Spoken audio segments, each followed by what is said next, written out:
Hello दोस्तों, Excel की इस वीडियो में आज मैं आपको स्टेबल में से इन सभी एम्प्लॉयज की सेल निकालना सिखाऊंगा और साथ साथ अगर किसी एम्प्लॉय का स्टेबल में नेम नहीं है तो वहां पर नॉट इन द लिस्ट लिखा हुआ आ जाए। तो इसके लिए इस वीडियो को आप एंड तक जरूर देखें। दोस्तों आप देखोगे यहाँ पर जो मैंने एक डेटा लिया हुआ है उसमें से मैंने यहाँ पर एम्प्लॉयज के नेम लिए हुए हैं। जैसे यहाँ पर ध्रुव यहाँ पर भी है और यहाँ पर भी ध्रुव है, लेकिन यहाँ देखेंगे यहाँ पर सपना है, लेकिन यहाँ पर इस टेबल में कहीं भी सपना नहीं है। तो मैं चाहूंगा कि यहाँ पर जब भी मैं कोई भी फॉर्मूला यूज करूँ तो हमें यहाँ पर ध्रुव की सेल आ जाए, और जब भी मैं यहाँ पर सपना के लिए सेल निकालूं तो यहाँ पर हमें नॉट इन द लिस्ट आ जाए। तो इसके लिए नॉर्मली हम क्या करते हैं, मैं इक्वल टू लिखूंगा वी लुकअप वैल्यू में मैं यहाँ पर नेम को सिलेक्ट कर लूंगा, उसके बाद में कॉमा, उसके बाद में टेबल एरे में मैं पूरी टेबल को सिलेक्ट कर लूंगा, देन उसको F4 से लॉक कर दूंगा, उसके बाद में कॉमा, उसके बाद कॉलम इंडेक्स नंबर। अब हमें यहाँ पर सेल निकालनी है तो यहाँ पर हम देखेंगे कि इस टेबल में सेल किस नंबर पर है। तो फर्स्ट कॉलम में एम्प्लॉयज नेम है, सेकंड में रीजन है और थर्ड में सेल है। तो मैं यहाँ पर कॉलम इंडेक्स नंबर में मैं यहाँ पर 3 लिख दूंगा, उसके बाद में कॉमा, उसके बाद में रेंज लुकअप।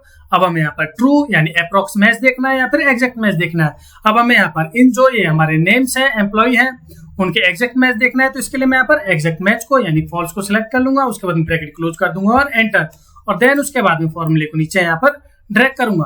तो आप देखेंगे यहाँ पर हमें ध्रुव की सेल आ जाएगी, लेकिन जब मैं यहाँ पर सपना की सेल निकालूंगा तो यहाँ पर हमें एरर शो करेगा। लेकिन हमें जिन एम्प्लॉयज के नेम स्टेबल में नहीं थे वहां पर नॉट इन द लिस्ट आना चाहिए। तो इसके लिए मैं क्या करूंगा, वापस यहाँ पर F2 प्रेस करूंगा, जिससे यहाँ पर फॉर्मूला एडिट हो जाएगा। उसके बाद में यहाँ पर मैं आगे इफ एरर लिख दूंगा, देन उसके बाद में टैब, उसके बाद में अब यहाँ पर वैल्यू में हमारे VLOOKUP वाला फॉर्मूला आ गया। उसके बाद में यहाँ पर कॉमा लिखूंगा। अब हमें वैल्यू ऑफ एरर, अगर वहां पर कोई एरर आता है तो वहां पर नॉट इन द लिस्ट आना चाहिए। तो इसके लिए मैं इन्वर्टेड कॉमा में नॉट इन द लिस्ट लिख दूंगा, देन उसके बाद में inverted comma close, bracket close और एंटर, और फॉर्मूले के नीचे मैं वापस ड्रैग कर दूंगा।